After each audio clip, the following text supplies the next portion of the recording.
Hola, buenas tardes a todos, bienvenidos una vez más al análisis del mercado y tenemos los índices subiendo de nuevo, bastante subida en Europa, una vela muy alcista en el DAX alemán, envolviendo velas anteriores que constituían una zona de resistencia y acercándose ya mucho a las líneas de tendencia bajistas. Todavía le queda un tramo tan alto como como la subida de hoy para alcanzar esa línea de tendencia, pero el rebote desde los mínimos está siendo bastante fuerte. Los índices americanos también suben. Es una subida un poco más escalonada, no es tan vertical como el DAX alemán, pero el comportamiento sigue siendo también muy positivo y sigue yendo hacia los máximos que nos dejó recientemente. Estos máximos que rondan la zona de los 4.286 en el SP500 y la zona de los 34.200 más o menos en el caso del Dow Jones. En cuanto a Bitcoin, sigue comportándose muy positivo también. Después de el fin de semana, no solo no corregir lo que hizo el viernes, sino que apuntalar esa subida con dos subidas adicionales, que no es que fuesen espectaculares, pero que después de la subida del viernes, pues son más que significativas. Y la vela de hoy también vuelve a ser muy alcista, dejando atrás resistencias importantes, como por ejemplo esta resistencia que teníamos aquí en la zona de los 21.600 más o menos. Se está yendo hacia la zona de los 23.406, que es el siguiente nivel de resistencia importante, y está teniendo un comportamiento muy similar al que vimos tras la vela del día 2 de abril del año 2019, donde empezó un mercado alcista desde la zona de los 4.000 a la zona de los 14.000. Evidentemente no decimos que vaya a subir lo mismo que en aquella época, pero el comportamiento, lo que es cómo reaccionó el mercado tras una vela de escape en aquel momento, está siendo muy similar a lo que está haciendo ahora mismo el mercado. Vamos al resto de valores. En este caso empezamos con el petróleo, que la semana pasada ya decíamos que estaba en unos niveles que no nos parecían normales, en una situación en la que estamos de inflación alta. Que el precio del petróleo no haga más que bajar en las últimas semanas no tiene mucho sentido, y ya vemos cómo las dos últimas jornadas ya han sido positivas. Hemos vuelto a ponernos claramente por encima de esta línea bajista.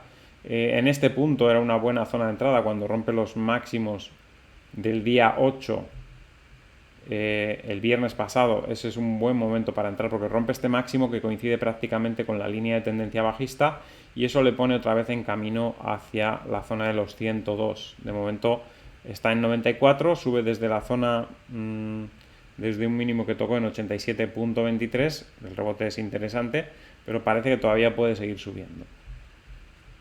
En el caso del oro, también rompe la línea bajista. Ya decíamos también estas últimas jornadas que podía rebotar como mínimo hacia 1755 y que de aquí a final de año lo vemos pues alcanzando los 1804, incluso en algunos momentos puede situarse por encima de ese nivel, pero más o menos para final de año yo creo que rondará esa zona de 1804. La plata estaba comportándose un poco mejor que el oro y ya vemos que está subiendo bastante fuerte hoy.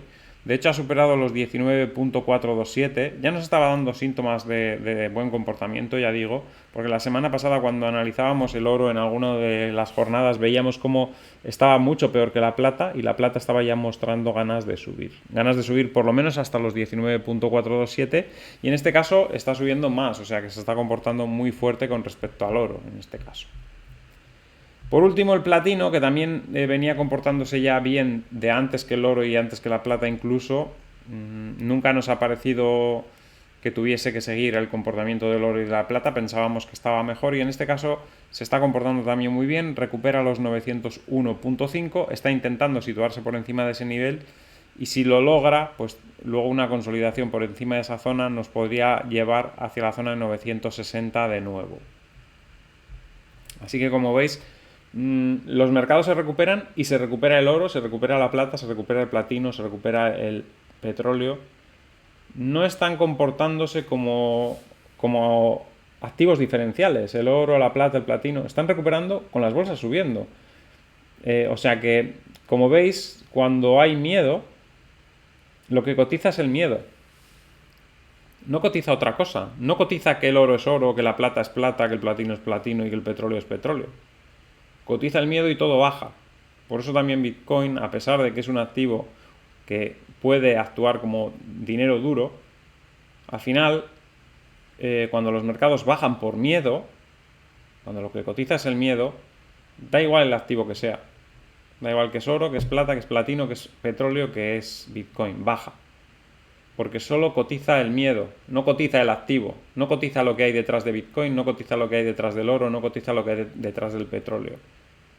Cuando el miedo pasa, cuando de la formación del precio el 80% es miedo, estamos en esa situación, cuando ese 80% se empieza a disminuir y la formación del precio empieza a ser lo que hay detrás del subyacente y solo un 10%, un 20% es miedo, entonces el precio empieza a reflejar lo que realmente ese activo importa. ¿Vale? Esa es la situación que hemos estado viviendo en los mercados, que viviremos en el futuro en más situaciones también. Pero quiero que los que vayan siguiendo estos vídeos vayan entendiendo por qué cuando el mercado baja, activos que se supone que no deberían bajar, como el oro, como el Bitcoin o como el petróleo, ¿por qué bajan también, no? Bajan por eso, porque cotiza el miedo. Vamos con las divisas, que aquí, bueno, como las divisas son una moneda contra otra, aquí es más difícil que entren estos factores en juego, el factor del miedo. También a veces sí, pero es menos, porque al final, a no ser que pase algo concreto muy feo en una divisa, pues es la valoración de una frente a otra. Y en este caso tenemos dólar australiano contra dólar estadounidense, que nos dio un buen punto de entrada al romper esas líneas de tendencia bajistas que teníamos dibujadas, sobre todo el primer punto aquí, una entrada perfecta casi, y este movimiento alcista posterior que todavía continúa. Podemos tener ya un stop en una parte bastante alta ya, asegurándonos un gran beneficio. Y también recordad que en esta zona de aquí, aunque no había roto nada, ya decíamos que era un buen precio para entrar, Estaba dando síntomas de que esto iba a ocurrir.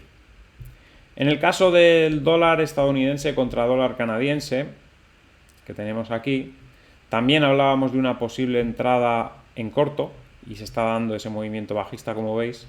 Ahora ya tendríamos que empezar a tener controlada esta línea de tendencia bajista, porque ya lo que habría que empezar a buscar quizás sería un movimiento en el sentido contrario.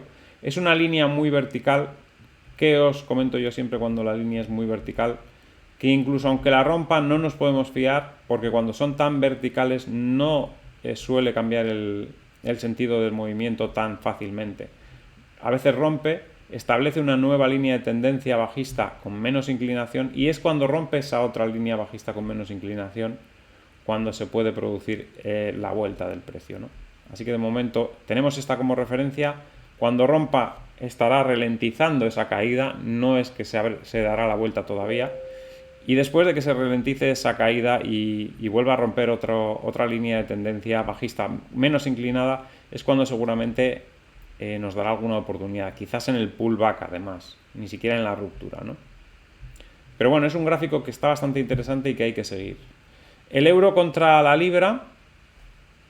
En este caso también estábamos buscando una operación en corto, lo que pasa que no ha llegado a los límites que esperábamos. Esperábamos un toque en esta línea. Estaba muy lejos esa línea, pero hay que tener precaución. Cuando hemos tenido un movimiento alcista tan fuerte como este, no se puede entrar a la ligera en cualquier punto con una operación en corto. Y hay que esperar límites extremos, y el límite extremo sería tocar esa línea, ¿no? De momento no la ha tocado, así que vamos a seguir esperando. Si no la toca, pues nada, nadie nos obliga a hacer ninguna operación en ningún par, ¿no? El euro contra el dólar prácticamente ha tocado la línea de tendencia bajista y ahí ha retrocedido. Fijaros que está en una tendencia bajista brutal. Viene cayendo desde la zona de 1,22 más o menos en el 2021. Ha caído más de un 20%.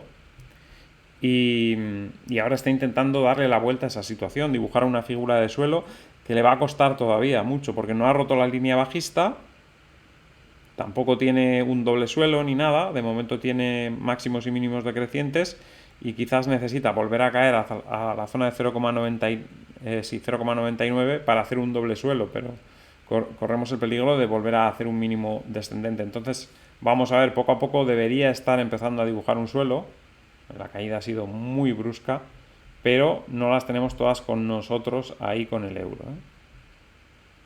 porque Europa desde luego está peor que Estados Unidos, por eso está así el euro, ¿no?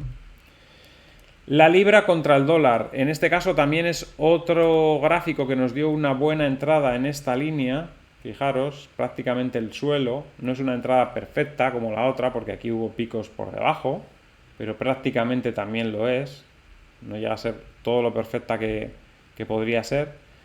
Pero tiene ese buen movimiento alcista, marcando máximos y mínimos crecientes. Se apoyó también aquí, después de haber roto el 1,1564, volvió a apoyarse, dando otra nueva oportunidad para los que no hubiesen entrado o para los que hubiesen tomado beneficios arriba y hubiesen vuelto a retomar la posición aquí. Y continúa con ese movimiento alcista de momento. Por último, la libra contra el yen, que seguimos sin hacer nada en este, o sin ni siquiera sugerir nada, porque porque bueno, son sugerencias, al final no son consejos de inversión, cada uno luego que haga su propio análisis y tome sus propias decisiones, pero en este caso este gráfico no nos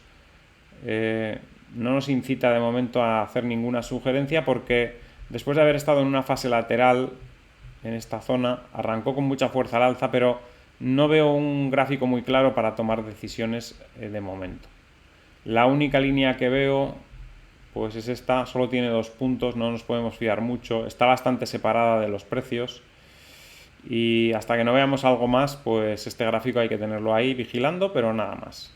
Ya tenemos bastante interesantes otros gráficos como para forzar nada en un gráfico, ¿no? En este no hay que forzar nada, hay que seguir esperando y ver cómo evoluciona.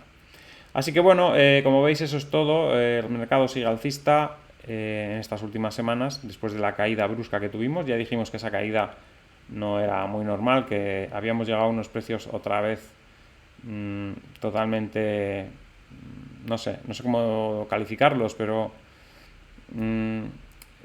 realmente no son unos precios reales, ¿no?, de lo que representan las empresas en realidad, ¿no? Las empresas siguen teniendo beneficios, muchas de ellas, entonces llevarlo a los límites extremos que lo habíamos llevado estas últimas semanas con esas caídas, pues no era muy normal.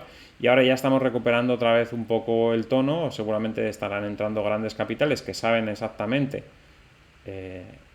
lo que les pueden aportar esas empresas, ¿no?, en el futuro, de aquí a 5 años, no lo que pase ahora en el corto plazo por el miedo extremo que puede haber puntualmente en algún momento, y se sigue produciendo esa acumulación, ¿no? Así que bueno, estamos en esa situación del mercado.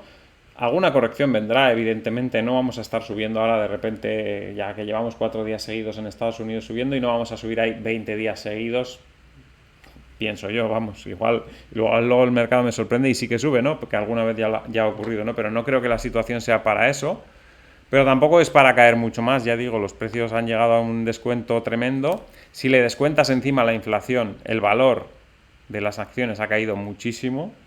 También lo comentamos cuando estábamos en los mínimos, que una cosa es el precio, que sí, que ha caído mucho, pero es que si le sumas la caída de lo que es la inflación, la real, no a que nos cuentan que hay, la caída en valor de las empresas ha sido enorme. Entonces, bueno, esos son unos precios disparatados, ¿no? Y bueno, el mercado ya sabe cuándo son los precios disparatados, y los que operan en el mercado, las grandes instituciones, que son los que están haciendo este movimiento, porque no os penséis que los pequeños son capaces de hacer este rebote en las bolsas y este rebote en Bitcoin y este rebote en el oro y en la plata y en el petróleo. Son los grandes inversores, pues saben lo que están haciendo, ¿no? Y saben que están acumulando unos precios que dentro de unos años, cuando pase un poco las turbulencias y el mercado se estabilice un poco, pues saben que les van a proporcionar beneficios. Así que nada, eso es todo por ahora. Espero que os haya gustado el análisis. Al que le haya gustado, que dé un like, compartid en redes sociales para que el canal pueda seguir creciendo. Si no estáis suscritos, suscribiros y dadle a la campanita con todo para que os avise cada vez que hay un vídeo nuevo, y nos vemos en el siguiente vídeo. ¡Hasta luego!